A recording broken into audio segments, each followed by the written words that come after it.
28 ವರ್ಷಗಳ ಹಿಂದೆ ನಾನು ಮಾಯಾಮೃಗ ಅಂತ TLC ಥರ ಬರೋ ಸೀರಿಯಲಲ್ಲಿ, ಆಗ ನನಗೆ ಆ ಸೀರಿಯಲಲ್ಲಿ ನನ್ನ ಹೆಂಡತಿ ಸಿಕ್ಕಿದ್ಲು ಮಾಳವಿಕ.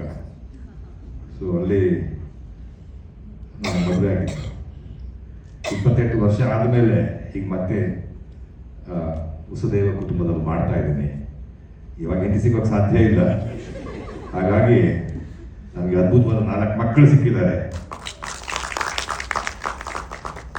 ಒಳ್ಳೆ ನಿರ್ದೇಶಕರು, ನಿರ್ಮಾಪಕರು, ಅಂಜಲಿಯವ್ರ ಜೊತೆ ಎಷ್ಟೋ ವರ್ಷಗಳನ್ನು ಮತ್ತೆ ನಟನೆ ಮಾಡ್ತಾ ಇದ್ದೀನಿ. ಮಾಲತಿ ಅಮ್ಮ ಸಿಕ್ಕಿದ್ದಾರೆ. ಎಲ್ಲವೂ ಒಂದು ರೀತಿ ಪಾಸಿಟಿವ್ ನನಗೆ.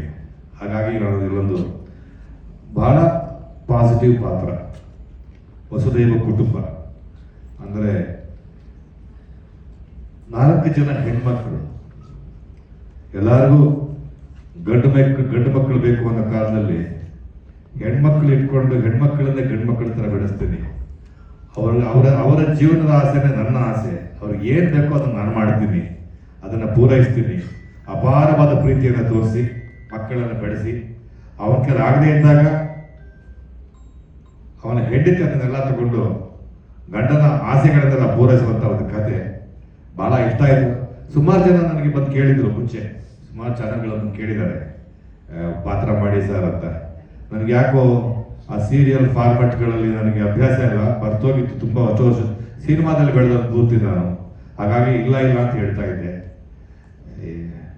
ಇಲ್ಲಿ ಬಂದು ಕೇಳಿದಾಗ ಈ ಸೀರಿಯಲ್ಗೆ ಅದೇನಾಯ್ತೋ ಗೊತ್ತಿಲ್ಲ, 1-2 ಸರಿ ಹೋ ಅಂದ್ಬಿಟ್ಟು ಕಡೆಗೆ ಹೌದು ಅಂದ್ಬಿಟ್ಟೆ.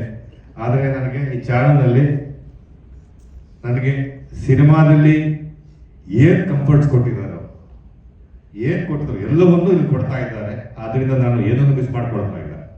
ಹಾಗಾಗಿ ನಿರ್ದೇಶಕ ಅನಿಲ್ ಅವ್ರ ಬಗ್ಗೆ ಹೇಳಬೇಕು. ಯಾಕೆಂದರೆ ಬಹಳ ತಾಳ್ಮೆಯ ಒಂಥರ ಒಂದು ಪ್ರತಿರೂಪ ಅಂತಂದರೆ ಅನಿಲ್ ಅವರು. ಯಾಕೆಂದರೆ ನಾನು ಒಪ್ಕೋತೀನಿ, ನಾನು ಈ ಫಾರ್ಮ್ಯಾಟ್ಗೆ ಹೊಂದ್ಕೊಳ್ಳೋದಕ್ಕೆ ಭಾಳ ಕಷ್ಟ ಆಯಿತು ನನಗೆ. ತುಂಬ ಕಿರ್ಚಾಡ್ತಿದ್ದೆ ಶೂಟಿಂಗಲ್ಲಿ, ಗಲಾಟೆ ಮಾಡ್ತಾ ಇರ್ತೀನಿ, ಎಲ್ಲವನ್ನೂ ಮಾಡ್ತಾ ಇರ್ತೀನಿ, ಯಾವುದೂ ಇಲ್ಲ ಅಂತ ಹೇಳೋದಿಲ್ಲ. ಆದರೂ ಎಲ್ಲವನ್ನೂ ತಡ್ಕೊಂಡು ಯಾವುದನ್ನು ಮಾತಾಡಿದ್ರೆ ರೇಖಾ ಅವರಾಗಲಿ, ಅನಿಲ್ ಅವರಾಗಲಿ, ನಮ್ಮ ಮ್ಯಾನೇಜರ್ಗಳಾಗಲಿ ನನ್ನ ಕೋಪ ತಾಪ ಎಲ್ಲ ತಡ್ಕೊಂಡು ನನ್ನ ತುಂಬ ಚೆನ್ನಾಗಿ ನೋಡ್ಕೊಂಡಿದ್ದಾರೆ. ಪಾತ್ರದ ವಿಚಾರದಲ್ಲಿ ಬಹಳ ನನಗೆ ಇಷ್ಟವಾದ ಪಾತ್ರ ಆಗಿದೆ. ಯಾಕೆಂದರೆ ಯಾವಾಗಲೂ ನಮಗೆಲ್ಲ ಒಂದು ರೀತಿಯ ದೇವರ ಸ್ಥಾನ ಅಂದರೆ ತಂದೆ ತಾಯಿನೇ. ಸೊ